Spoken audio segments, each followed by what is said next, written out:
Père Soso, tokomi wapi. Est-ce que moi si na l'économie na ye akoki pe kopesa mobali mbongo pour aya kodoter? Alors monsieur Papi pour être en mesure de faire quel travail dans la vie? Voilà les raisons. Parce que la plupart des gens, ils parlent, mais ils ne savent pas quelles sont les véritables raisons. Voilà tout pour les sommaires, mesdames, messieurs, bienvenue.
Original, pardon, papa.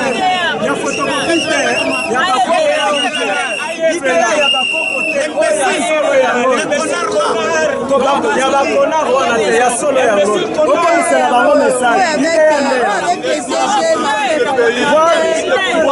voilà.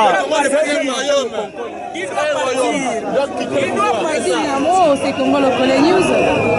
Biso bana ya UDA tozali na kanda makasi po tozali komona ete gouvernement na biso ezali kotosa libeko likonzi te pe bazali kovanda na kati ya Kinshasa kuna na mboka ya este bazali koboma bandeko na biso yango totelemi tozali na kanda toyebisi bango ete awa tokokoma na décembre président Kabila esengeli atika pouvoir po président mosusu Eli azala bayebela toza na kanda mpo na bandeko na biso ya Beni toza na kanda makasi.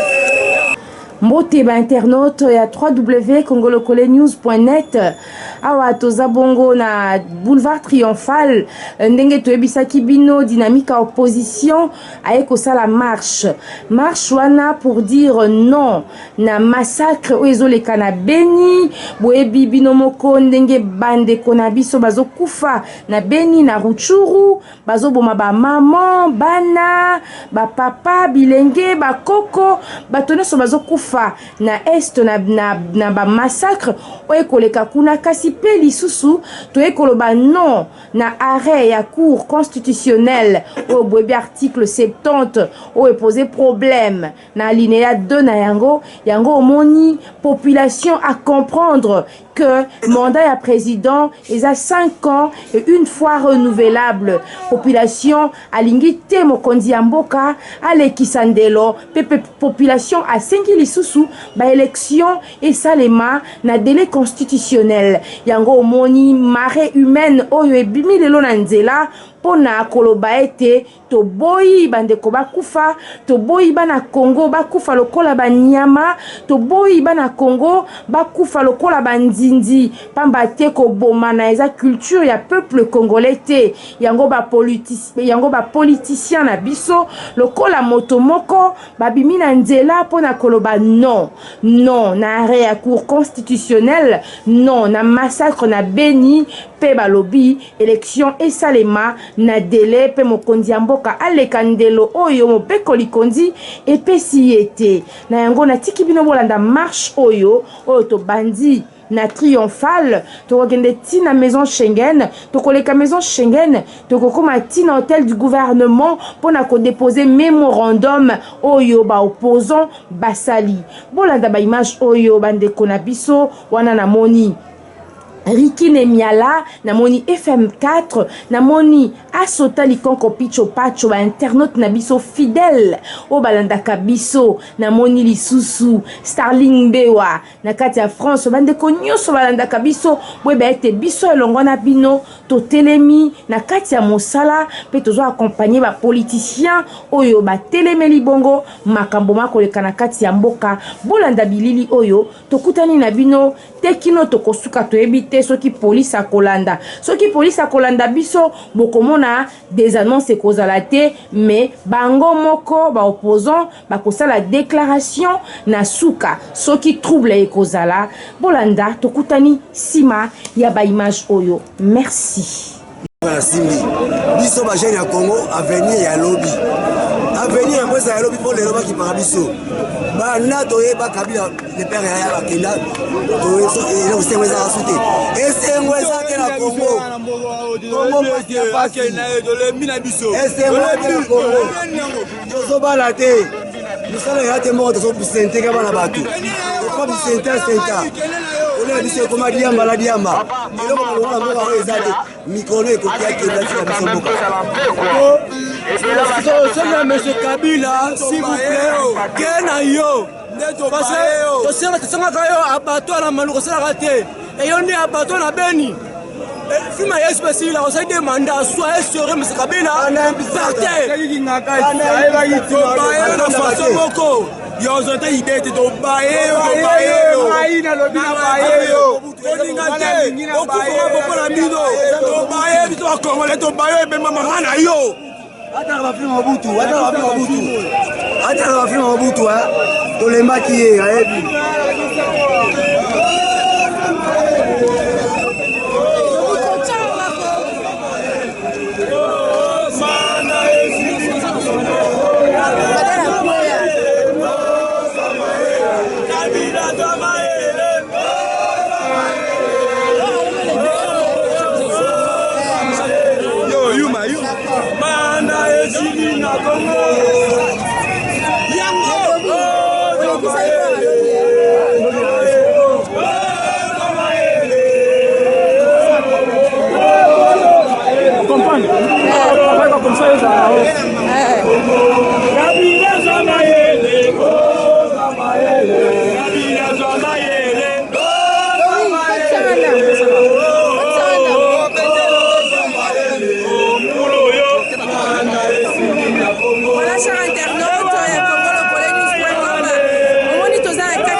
Qu'est-ce que vous ressentez en ces moments où la marche... C'est un grand plaisir parce que vous avez vu la spontanéité avec laquelle la population a répondu à ces messages. Nous sommes les plus heureux parce que nous avons tenu aujourd'hui à justifier notre mécontentement par rapport au Tiweri de Béni et nous avons tenu à dire que nous tenons au respect de la Constitution et à l'organisation des élections dans les délais constitutionnels. Un grand merci pour notre peuple qui a répondu favorablement. Vous avez vous-même les images et vous êtes témoin de ce qui vient de se passer. Merci beaucoup. Je signale que c'est le CG de l'UDA originel, Martin Mukankole, qui a milité grandement aussi et qui continue à militer dans la dynamique de l'opposition.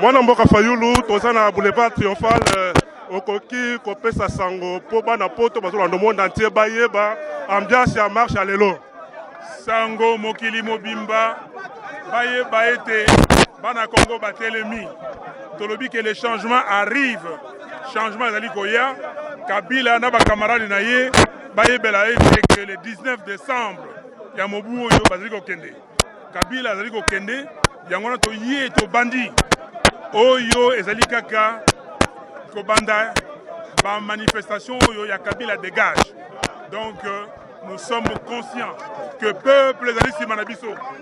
Peuple est lingi que Kabila Kende, Kabila Kokende. Et on a ici, mon côté, même cours constitutionnel, a changer Makambo dans la constitution. Donc, tu es sous Koloba, leadership estalité. Bande Konabiso, il y a Beni, Bazako Koufa, Monto, il y a Kotala Bango Azaïté. Donc, le monde entier, merci. Ok, moi, je suis Jean Boussa, je suis dans le monde entier, je suis ambiance, il y a marche à Mokolo Lelo. Toye Lelo, peuple congolais a boy 3e mandat. Peuple congolais a lingi mbongwana.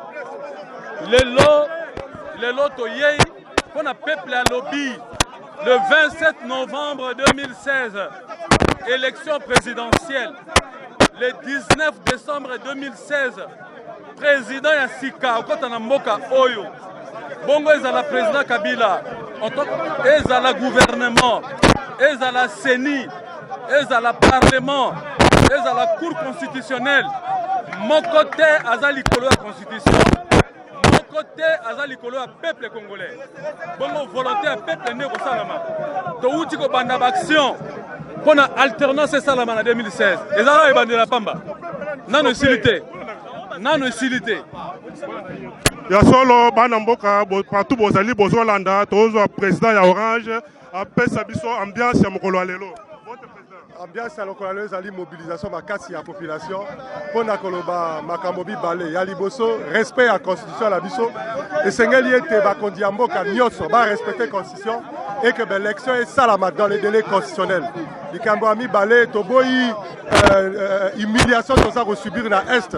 Donc la population la biso baza ko kufa lokola baliama to lingi yango ata mokolo moko te yango toza la mémo toza ko déposer et que ba kondio ba sengeli basala mosala na bango basala sinon te population a déjà pour la disposition nyos la solo tozo pe moi na mboka Fabrice Mpoela coordonnateur ya dynamique de l'opposition mbota moi na mboka mbote ndeko moi na mboka ko pesa ambiance ya mokolo lelo ya marche oyo dynamique de l'opposition na ba parti politique nyos ya opposition bazo sala mokolo lelo biso na bino témoin Mateo Ipezo Yoka ndenge mobilisation ezali makasi elingi kolobake ba congolais balingi constitution na bango ya mboka ezala respecté par ba imboka nyonso ezana mutu moko te oyo abotama oyo asomba Congo na mbongo Congo ezali mboka ya biso nyonso e biso nyonso sengeli toza na sa mibeko osali manda moko obakisi ya mibale esili kende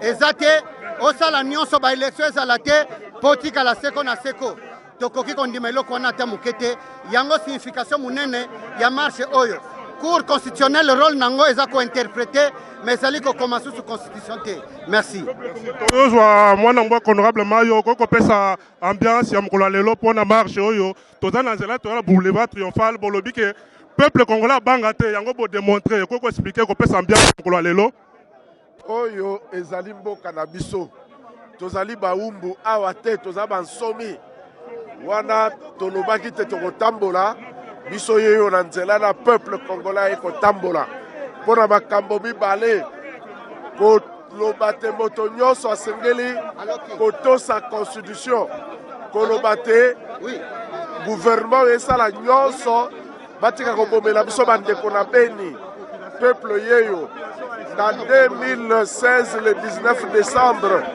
mandat ya président Kabila esili élection esengeli ezala soki seni asali élection te akomema ngambo tokobenga na ye voilà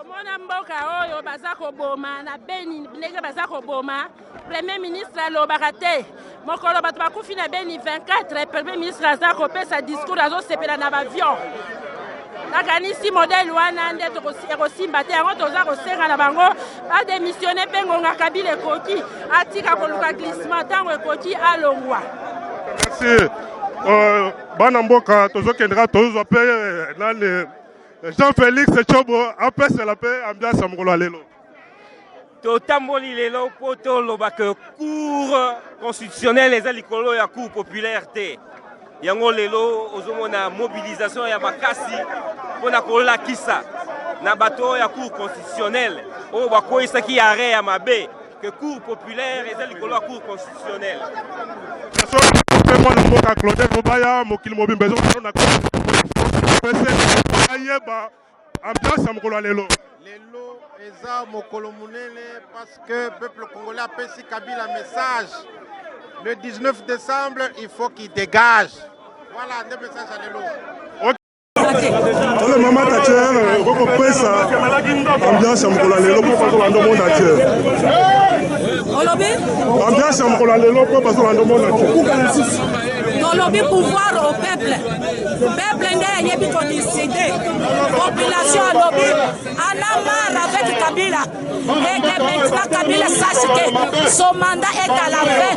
Qu'il emballe ses bagages. Na baninga na yeba kende na mandembe. Batikala bana mboka. Bisika ya bamususu. Baya kosala musala. Babongisa. Lelo le gouvernement. Azokoka kofuta ta basoda te. Azokoka kofuta ba fonctionnaire te. Bana na classe batanga lisusu te. Ba parents non payés. Moyen bafuta minerval eza te. Banzela nyonso ya kokufa. Moyen ya kotambola eza te. Alors mandat esili tokomi na suka bakanga bisaka bake au nom de Jésus. Ok, mwana mboka Jean-Claude Vemba. Aliboza na pointe pesa masolo po bazolanda monde entier. Boyebi que makambo ezalaki awa ezali peuple congolais tasengaki na dynamique de l'opposition na baninga nyonso opposition tosangana mpona tolobela bango ke moto akondimaka na cour suprême aza te. Cour suprême moto anomaki bango Kabila, donc bakosala kaka makambo oyo Kabila kosepela na yango.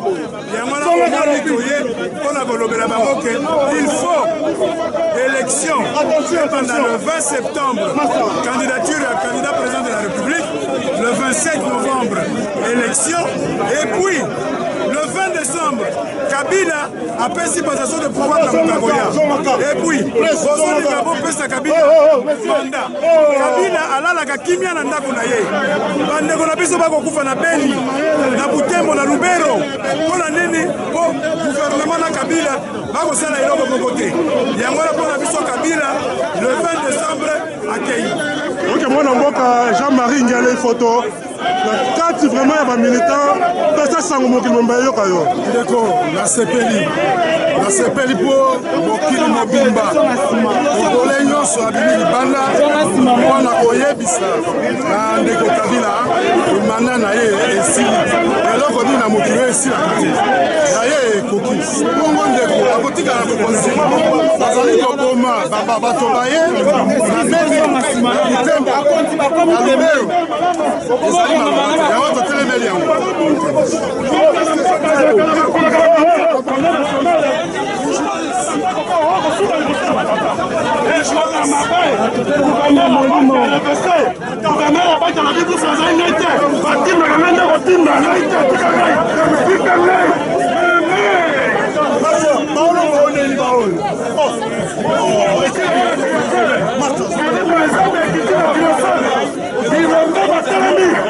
Bilamba Batelami. On a vu ça, mon Patrick Mayembe, Patrick.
l'ambiance de la journée parce que vous êtes suivis partout dans le monde. Vous avez votre caméra. Vous avez dit que tout le boulevard triomphal est occupé de part et d'autre. Et toute l'avenue Kasavubu, dont les gens continuent à venir.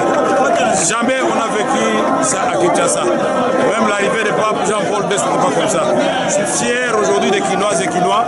Je suis fier de ce que j'apprends, qui vient de Bukavu et de Goma, de Bunia et de Kisangani. C'est ça, il faut défendre la patrie. Nous défendons notre constitution, nous voulons les élections dans les délais et nous disons stop au massacre à Béni. Voilà. Merci beaucoup, président. Merci.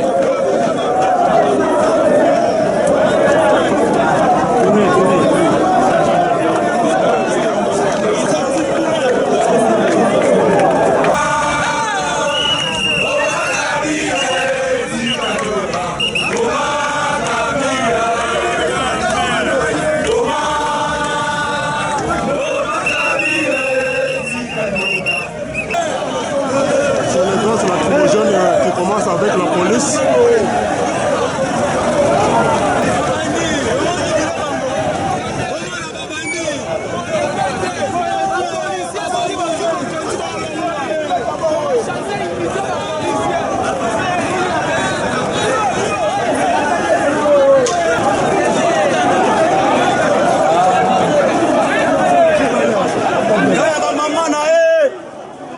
Boye tokende neti na suka tokobanga ete nana bani ya bino Kabila mutu azobanda makambo oyo yaka si biso tokobanga ye azobanda kobeta bagazi bamasasi biso tokondima te tokende neti na suka tokobanga eloko te. Vraiment namoni ke UDPS appartient makasi na nini oyo nini motivé bino. Non, biso toza en tant que Congolais, toye pour soutenir bandeko na biso ya Beni et puis contre l'arrêt constitutionnel wana nde toye côté les melabango. Biso toza d'accord na biloko wana te. Bazo boma bandeko na biso chaque jour bato bazo kufa neti banyama. Alors nde toye pour manifester toye pacifiquement. Toza na eloko te mais azo sakana na batu, azo beta biso, biso toye kolela bandeko na biso baza na Beni. Mabe eza wapi? Azo ya bazo beta ba Congolais. Est-ce que c'est normal? Biloko esili biso na bango esili tokabwani.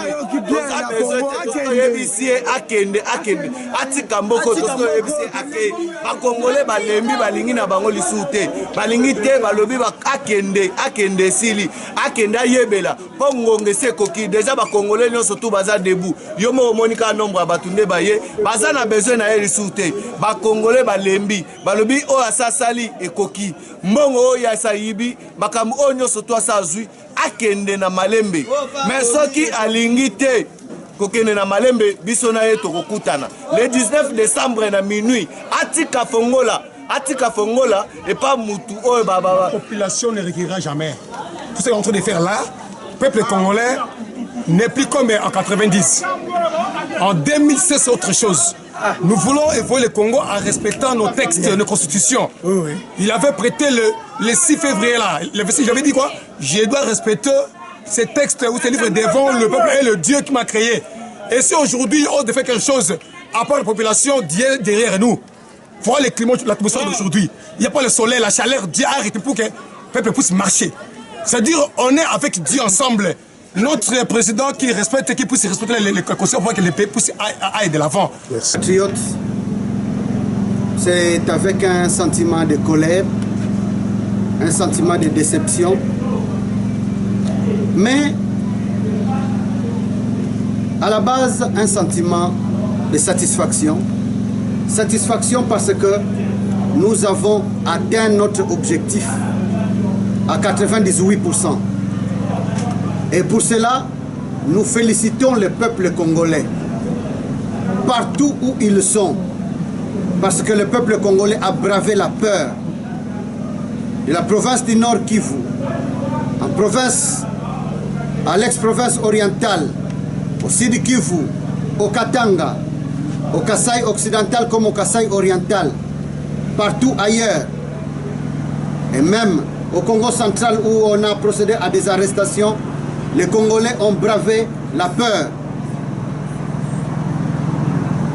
Ni été ce quiproquo qui est né et qui a été entretenu par l'hôtel de ville nous pensons que tout se serait passé pour le mieux. Mais du reste, ce n'était pas une marche du PPRD pour que tout finisse par des coupes de champagne. Nous connaissons le pouvoir pour ne pas rêver. C'était la pire la vraie manifestation de la mauvaise foi qui caractérise ce pouvoir. Comment pouvez-vous comprendre? Vous étiez témoin lorsque nous sortions le mardi soir de l'hôtel de ville. Nous nous étions convenus que nous partirons du siège de l'interfédéral du MLC. Nous prendrons le boulevard Triomphal, nous tombons sur 24 novembre jusque devant la maison Schengen. C'est ce que nous nous sommes dit en sortant et nous avons communiqué. Alors qu'on avait toute la journée pour que l'hôtel de ville nous fixe, on vient nous saisir le soir au moment où nous avions déjà fait toute la communication. On vient nous saisir le soir. La population savait déjà que nous prendrions l'avenue du 24 novembre. Lorsqu'on vient nous saisir en dernière minute, c'est comme ça que vous voyez, il y a eu comme une confusion. En tout état de cause, nous sommes très contents parce que pour nous, l'indice de comptage, c'est le stade des martyrs qui prend, en tout cas quand il est plein, plus de 100 000 personnes. Et nous avons fait pratiquement plus du double. C'est en termes de centaines de milliers que nous avons mobilisé et coup de chapeau aux Congolais. Et le message est simple, le message est clair. Vous avez même eu à faire une transition. 15 ans, c'est l'overdose lorsque la Constitution ne prévoit que 10 ans. C'est fini. Vous ne pouvez pas vous cacher derrière la non-organisation des élections. Du reste que vous entretenez, vous ne pouvez pas trouver en cela un alibi pour rester au pouvoir. Entre l'arrêt d'une cour constitutionnelle dont les membres ont été nommés par vous et la Constitution qui est claire, nous suivons la Constitution. On n'organise pas les élections, nous savons qu'il y a quelqu'un qui est garant du bon fonctionnement des institutions, il y a quelqu'un qui a prêté serment pour respecter la Constitution, c'est celui-là qui en répondra. Et la Constitution prévoit clairement que pour ces raisons, il y a l'intérim qui doit être assuré. Et pour nous, c'est très clair, le peuple congolais a exigé le respect de la Constitution. La CENI doit convoquer les scrutins pour l'élection présidentielle le 20 septembre. Si on ne le fait pas, ce sera déjà une violation flagrante de la Constitution. Et pour nous, au 19 décembre, la nuit, M. Kabila devra partir. Et notre déception, notre détermination est d'autant plus grande que déjà la semaine prochaine, nous allons vous annoncer une autre action d'envergure de genre ville morte le jeudi prochain déjà, le 2 juin, vous serez fixés, mais nous ne pouvons pas croiser les bras. Le peuple congolais en a marre, trop c'est trop. Les Congolais n'ont pas commis un crime en naissant en République démocratique du Congo. Nos compatriotes de Béni n'ont pas commis un crime en naissant à ce niveau-là et nous devons dire haut et fort que la justice doit être faite. Nous condamnons et nous déplorons les pertes en vies humaines. Nous présentons nos condoléances aux familles éprouvées. Nous exprimons notre sympathie à nos compatriotes qui sont blessés, à ceux qui sont arrêtés. Nous exigeons leur libération. Nos compatriotes qui sont arrêtés aujourd'hui, nous exigeons leur libération, comme nos compatriotes de la ville de Matadi, qui sont arrêtés, qui sont envoyés en prison. Nous exigeons leur libération parce que détenir une lettre, du reste écrite par les modérateurs de la dynamique de l'opposition, invitant la population à la marche, comme ça se fait partout, le gouverneur de la ville de Kinshasa a autorisé. En province du Congo central, ce n'est pas dans une autre république. Nous dénonçons donc l'amateurisme des autorités de la province du Congo central en leur disant que ce pays, cette province n'est pas leur propriété. C'est la République démocratique du Congo qui appartient à tous les Congolais. Nous exigeons le respect de la Constitution et nous sommes déterminés à dire à M. Kabila que son mandat est en train de finir. Nous déplorons cette récupération de certains autres partis politiques qui estiment que lorsque nous lançons notre mot d'ordre, qu'il faut aussi qu'ils se greffent à cette journée. Ils avaient dit qu'ils devaient commencer le 25. Nous n'avons pas vu de gens. Et se cachant derrière un refus de l'hôtel de ville, nous leur laissons d'organiser leurs manifestations à d'autres jours, mais l'opposition, peuple congolais, nous devons rester déterminés, mobilisés pour que M. Kabila comprenne que nous ne pouvons pas lui laisser un boulevard. Nous félicitons les élèves, les parents d'élèves qui ont laissé les enfants à la maison, les commerçants et tous ceux qui vaguent à leurs occupations. La ville était paralysée à 90%. C'est la preuve que le peuple congolais ne veut plus de M. Kabila. Que le pouvoir de M. Kabila est Sengeli Ndebayebela, que Mandana Bango et Sili.